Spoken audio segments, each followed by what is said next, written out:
Fala galera, beleza?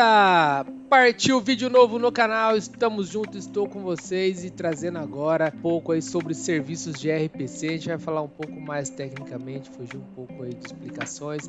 Eu vou mostrar para vocês basicamente o conceito, né, do que é o gRPC. A gente vai fazer uma aplicação aí, né, uma demonstração em .NET 6, mostrando para vocês aí mais as tecnologias para agregar aí conhecimento no seu dia a dia e você, quem sabe, aplicar aí no seu ambiente de trabalho. Bora lá? Bom, tive que dar uma pausa aí para tirar a minha imagem do meio do caminho que estava atrapalhando aí a apresentação. Bom, então o que seria aí o gRPC? Não, o gRPC é um Procedure Call, né? Então é uma tecnologia de comunicação entre processos, lembra bastante aí cliente-servidor, quando a gente utilizava aí o Web Service, WCF, é bem parecido, mas é uma tecnologia específica, foi desenvolvido pela Google aí, o G não necessariamente é do Google, né? Mas é um código aberto, então acho que foi em 2015 que desenvolveu e foi ganhando espaço aí aos poucos, né? Porque ele faz parte aí do pacote de cloud da Google, se não me engano. E ele trabalha em cima do protocolo novo, protocolo HTTP/2, né? Que hoje atualmente a gente utiliza aí o 1.1. Então ele vem com uma abordagem aí para fazer essa comunicação entre cliente e servidor, usando um conceito aí de full duplex ou multiplexing, né? Que permite aí que você trabalhe entre aspas aí com threads, né? Não necessariamente de forma sequencial, como é mostrado nos exemplos abaixo. Então, o gRPC é basicamente ele veio aí para fazer concorrer diretamente aí com o nosso querido REST, que eu vou mostrar na sequência aqui, é uma comparação. Tem uma tabelinha aqui que representa bastante aí a comparação entre essas duas tecnologias. Hoje é muito comum, praticamente todos vocês trabalham, né, com REST, RESTful e essa comunicação HTTP, que é feito entre microserviços, né, front, microserviço, app e etc. Então, basicamente, o que a gente tem aí de comparação entre as duas? O gRPC ele vem, igual eu falei, utilizando o protocolo novo, né, o HTTP/2, que são poucos é, navegadores e servidores que já vem embutido esse cara, né? E ele é mais performático aí que o atual REST, né? Que ele até cita ali o fast e o slow, né? Em relação ao payload, o gRPC ele usa o protocolo ProBuf, que ele meio que serializa em binário os request response, enquanto a gente trabalha aí no REST, né, com o JSON, né, que é o text, né, o text large. A parte de contrato, ele usa o Strict Required, o Proto, vocês vão ver que é um arquivinho lá, que ele é bem parecido aí com uma interface aí de contrato, contra o OpenAPI aí do REST. O Code Generation é o Protoc e do REST, o Third Party aí Tools, que é o Swagger, né, da vida. Security tem o TSL, SSL, é igual para os dois, então a segurança continua a mesma. E a parte de streaming, ele tem a questão aí do bidirecional, né? Que eu falei anteriormente, do multiplex, que é servidor chamando client e vice-versa. E tem também a comparação com o REST, que a gente tem o client-server, né? É somente requisição. E a questão do suporte, né, dos browsers. Então, hoje o suporte do REST é praticamente em todos os navegadores, né? E o HTTP/2 aí ele está apenas limitado, então só alguns aí navegadores que dispõem desse protocolo. Com base em alguns sites onde eu lendo aí, eu elenquei aqui algumas vantagens, né, com relação ao uso do gRPC. Então temos aqui a questão da estrutura leve e alto desempenho, né, através do protocolo novo, o ProBuf, que é a serialização em binário, multiplataforma, né, então seus contratos simplícitos para utilizar Windows, Linux, etc. Recursos disponíveis em várias linguagens, então é possível implementar em várias linguagens. No próprio site do gRPC.io ele cita lá as linguagens que oferece suporte. Chamada streaming client server bidirecional, a redução do uso de rede, né, por conta da serialização, código autodocumentado, então código aberto, então é tranquilo. Depois, o desenvolvimento inicial e implementação é facilitado, então fica fácil para quem consumir essa informação. É boa solução para trabalhos em times remotos, então para quem trabalha remotamente, ainda mais nesse esquema de microserviços, né? Facilita bastante. É indicado para ambientes com microserviços, foi o que eu falei anteriormente, torna os sistemas poliglotas, né? Já que está disponível em várias linguagens, então é repeteco dali de cima, e conta com serviço em tempo real aí, que ele é bem parecido com um modelo de streaming utilizado em mensagerias como o Kafka, por exemplo. Bom, aí aqui tem algumas referências, né? Eu coloquei o gRPC.io, e a parte do conteúdo apresentado no slide veio do site do Zup e do Code Dash. Também aí vocês podem acessar e conferir mais detalhes. Bom, beleza, pessoal? Lembrando que o material está disponível aí no GitHub, né? Vocês podem acessar lá. Eu vou submeter esse código aí muito breve aqui para que vocês consigam acessar aí dentro da solution aí do padrão de projeto. Para poder exemplificar aí o uso do gRPC, eu precisei criar dois projetos, um projeto servidor e um projeto cliente, que vai ser o que irá consumir essa API, né, através desse protocolo. O próprio Visual Studio 2022, com o suporte das frameworks mais novas, Net 6 e Net 7, já oferecem aí solutions para você criar aí seu server no formato gRPC. Eu vou mostrar para vocês aqui como que é a solution, mas eu vou trabalhar em cima da que eu já tenho criado aqui para ganhar tempo.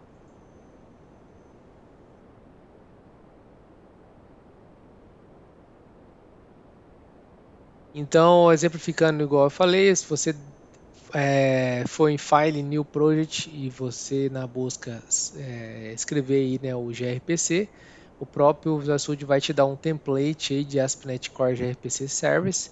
Quando você adiciona, ele vai criar um projeto semelhante a esse aqui que eu estou mostrando para vocês. Então, eu estou trabalhando aí com o Net 6, né? Ele vai criar para você aí o seu grid.proto, então é como se fosse um Hello World da vida, um Edge Forecast, esses padrãozinhos de scaffolding que cria para você fazer o Hello World da vida. Então, igual eu tinha falado anteriormente, esse arquivo aqui representa aí a nossa interface, o nosso contrato, né, de quem for consumir esse dado. Temos aqui uma classe, no caso ele é tratado como service, né, contrato, né, e o nosso gRPC, que seria um método aqui, um say hello, cujo eu tenho essa informação como request, então ele deve receber um request que tenha um name, e ele retorna aí um response com uma mensagem, que é uma property aqui, uma mensagem. Então, assim, aparentemente bem tranquilinho aqui de criar, né, os contratos e os seus devidos parâmetros de entrada e saída. Eu renomeei aqui, ele está um pouco diferente do que vem, para você fixar mesmo esse conceito. Bom, criou-se aí o nosso arquivo.proto, né? Também é criado aqui no caso ele está com o nome de Grid Service, né? Eu até renomeei também para controller, para poder você mentalizar aí como se fosse uma API mesmo. Não se atentem a esses nomes, esse nome que foi mais para a gente estar associando aí, porque como é bem parecido, então a mágica realmente acontece mesmo a nível de máquina e para você que desenvolve é transparente. Bom, temos aqui, a gente falou do contrato, né? Então temos aqui o nosso método, temos um consultor aqui e tal, ele está fazendo a injeção aqui do iLogger para a gente registrar os logs. Eu tenho aqui o nosso say hello, então ele está fazendo aí uma sobrecarga, né, do nosso contrato, e eu recebo como parâmetro aqui o client request, né? E aí eu estou montando um response, passando olá, client request.name, que é o que está vindo como parâmetro, e estou dando um task from result, porque ele é um task, né? Ele retorna uma task. É basicamente como se fosse a nossa controller nesse cara aqui. E o nosso program peladão aqui do Minimal APIs, né? Ele vem aqui a parte do Create Builder, né? Padrãozão. Eu só preciso fazer aqui a injeção do Edge gRPC. Lembrando que quando eu crio o projeto, ele cria para a gente aí os nuggets da vida, né? Se a gente olhar aqui, a gente vai perceber que tem aí incluídas as bibliotecas do Google, né? Então ele vem aqui com o gRPC ASP.NET Core, E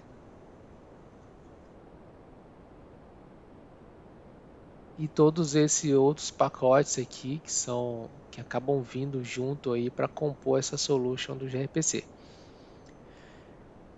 Bom, config, ele só cita aqui a questão do protocolo, né? Então eu vou utilizar aqui o protocolo HTTP2, né? Isso aqui também é padrão, ele deve entender esse formato de JSON aqui para poder usar o protocolo HTTP2.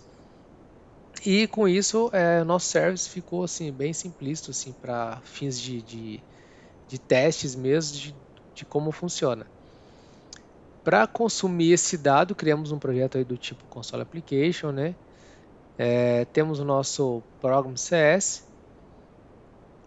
e para que a gente conseguisse fazer acesso direto ao nosso servicinho, a gente precisou incluir a referência desse projeto no projeto de console application. Mas como que a gente faz isso? Lembra lá atrás, quando a gente fazia lá a inclusão do web service, do WCF, a gente tinha que botar lá apertar, né, o botão direito lá, adicionar referências web e tal. Então é a mesma coisa, a mecânica é a mesma. Você vem aqui no projeto, eu vou dar um add e eu vou colocar aqui o service reference. Ele já vai abrir aqui, né, algumas opções, né, de referência. Então eu escolho a opção gRPC, consumir um procedimento web, um serviço de procedimento web, tal. E eu preciso informar, né, no caso, se estiver rodando a URL e, no caso, se não estiver rodando o nosso Proton. Então eu venho aqui, mudo o projeto, venho aqui no Proton, escolho o Proton e dou um abrir.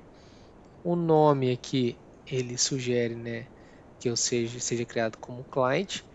E eu aperto o Finish. A partir desse momento, ele cria para mim aí a referência para que eu possa utilizar essas namespaces, né? Então aqui eu estou fazendo o gRPC Channel for Address, então que é o URL que é gerado pelo meu servidor. E eu estou dando um contrato, né? Ponto contrato client aqui, eu estou criando uma instância desse client, né? Eu podia fazer o using aqui também e tal, mas é a fins de teste, igual eu estou comentando aqui.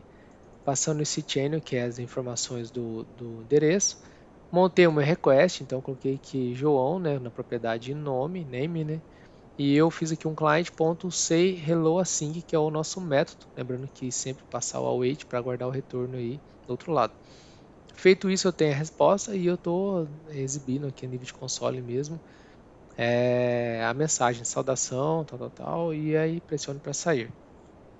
Assim, feijão com arroz, para entender a comunicação, tudo, mas aí a codificação depois tende ao infinito aí a sua capacidade de criatividade. Bom, vamos rodar aqui para ver como ficou. Primeiramente eu rodo o nosso server, ele vai gerar para mim aqui na tela preta o meu, cadê a minha porta, né, que ele está rodando no localhost. Então eu tenho a 5184 que é HTTP e a 7238 que é HTTPS. Já está configurada a 5184 no meu console application, igual citei anteriormente, né? E agora eu venho aqui no meu console application, dou um debug, start new instance e ele caiu aqui. Então aparentemente tudo bonitinho, tal, né? O meu request está aqui preenchido com o João. Eu vou até colocar um breakpoint da outra ponta para vocês acompanharem o processo.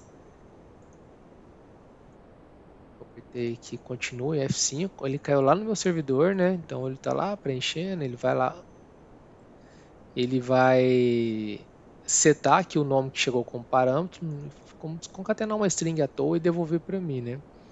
Deixa eu voltar para cá.